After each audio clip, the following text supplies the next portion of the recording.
আসসালামু আলাইকুম, শুভ সকাল। সবাই কেমন আছেন? আশা করছি ভালো আছেন।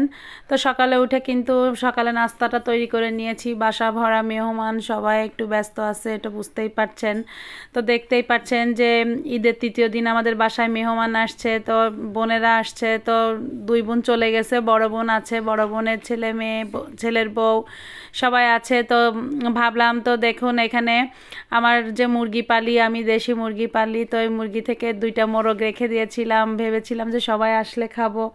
তো অনেকগুলা মোরগ হয়েছিল, তো ভাবলাম যে আমরা খেয়েই ফেলেছি আগে থেকে কিছু কিছু, আর রেখে দিয়েছিলাম যে যখন সবাই আসবে বেড়াতে তখন আবার খাবো। তো দেখুন এখন ওরা আছে, তো ওরা থাকবে না বলছে, চলে যাবে। এবার আর খুব বেশি দিন বেড়ালো না, এজন্য তো ভাবলাম যে মোরগ দুটা জবাই দিয়ে দিই। তো জবাই করে এই যে রান্না করছি, আজকে দুপুরবেলা রান্নাটা শুরু করলাম।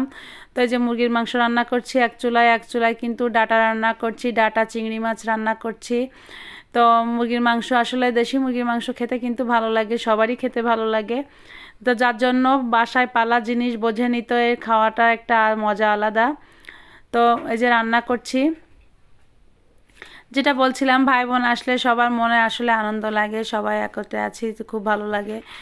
আর ঈদ যেহেতু হয়ে গিয়েছে, ঈদের পরেই আসছে, তো দেখুন আমি এখানে রান্না করে নিলাম।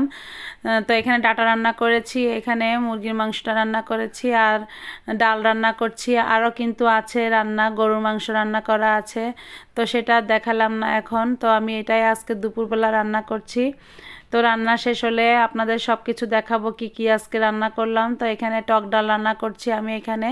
তো দেখুন এখানে আম দিয়ে দিলাম ডালের ভিতরে, এখানে ডাল রান্না করছি, আমের ডাল। তো আমটা আমি যেহেতু ফ্রোজেন করে রেখেছিলাম, তো ফ্রোজেন করা আমটাই কিন্তু আমি ডালের ভিতরে দিয়ে দিচ্ছি। এখন কিন্তু বেশি মানে বাজারে কাঁচা আম বেশি একটা পাওয়া যায় না।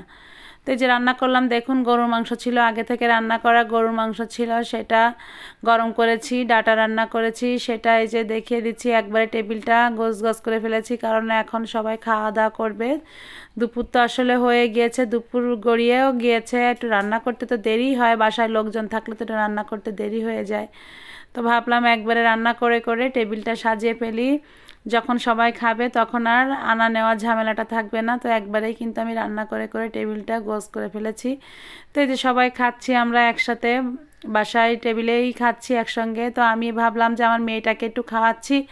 তো এই যে সবাই খাচ্ছে, এই ফাঁকে আমি একটু এসে দেখলাম যে ভিডিও করি, যে সবাই খাচ্ছে, আমি একটু ভিডিও করে রাখি যাতে আপনাদের ব্লগে দেখাতে পারবো।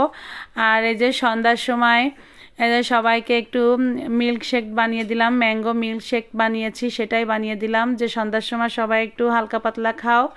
তো নাস্তা টাস্তা করে এদিকে আমি ভাবছি একটু রান্না করতে যাব, যেহেতু বড়পুরা চলে যাবে, আগামীকাল চলে যাবে, থাকবে না, এবার বেশি দিন থাকলো না, 2-3 দিন থাকলো।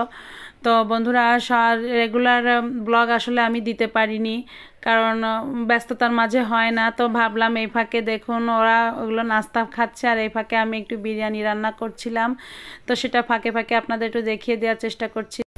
আসলে সব সময় আসলে দেখানো সম্ভব হয় না, কারণ আপনারা হয়তো জানেন যে আমার 2টা চ্যানেল আছে, আমার কুকিং চ্যানেল আছে, আমার সেটার পিছনে সময় দিতে হয়। কুকিং চ্যানেলটাই কিন্তু আমার প্রথম।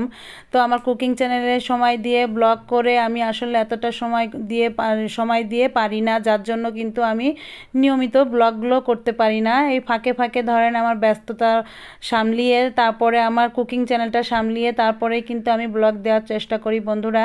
তো আমি কিন্তু নিয়মিত ব্লগ না দিতে পারলেও আপনারা কিছু মনে করবেন না। আর এই বিরিয়ানির রেসিপিটা যদি আপনারা দেখতে চান, অবশ্যই আমার পিয়া কিচেনে আপনারা কমেন্ট করবেন, কমেন্টে জানাবেন, তাহলে এই রেসিপিটি আপনাদের আমি দেখাতে পারবো। আশা করছি আপনারা আমার চ্যানেলটি অবশ্যই আপনারা সবাই দেখবেন এবং সাবস্ক্রাইব করবেন। তো দেখুন বিরিয়ানিটা কিন্তু রান্না করা আমার শেষ হয়ে গিয়েছে, এখন কিন্তু খেতে দেব। তো এই যে সবাই কিন্তু আমরা খাচ্ছি। আর এবার কিন্তু বেশি কিছু আসলে রান্না করে খাওয়াতে পারিনি, কারণ ওরা বেশি দিন থাকেনি, সময় দেয়নি, মাত্র 3 দিন থেকেছে, 4 দিন থেকেছে। তো যতটুকু সম্ভব হয়েছে, তো সে আন্দাজ করে কিন্তু ওদের সেভাবে আমি ওদের আদর আপ্যায়ন করতে পারিনি।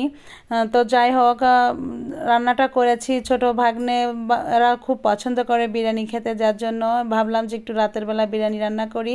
তো দেখুন বিরিয়ানি শুধু রান্না করেছি, আর কিছু করিনি, কারণ রাতের এর থেকে বেশি কিছু আর খেতে চাইবে না।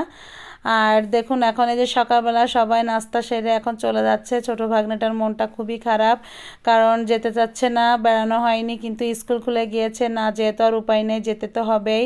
তো এই যে সবাই চলে যাচ্ছে আল্লাহ হাফেজ দিয়ে। তো বন্ধুরা, আজকের ব্লগটা এই পর্যন্ত। সবাই ভালো থাকবেন। কেমন লাগলো ব্লগটা কমেন্টস করবেন। আর আজ এ পর্যন্ত, সবাই ভালো থাকবেন। আল্লাহ হাফেজ।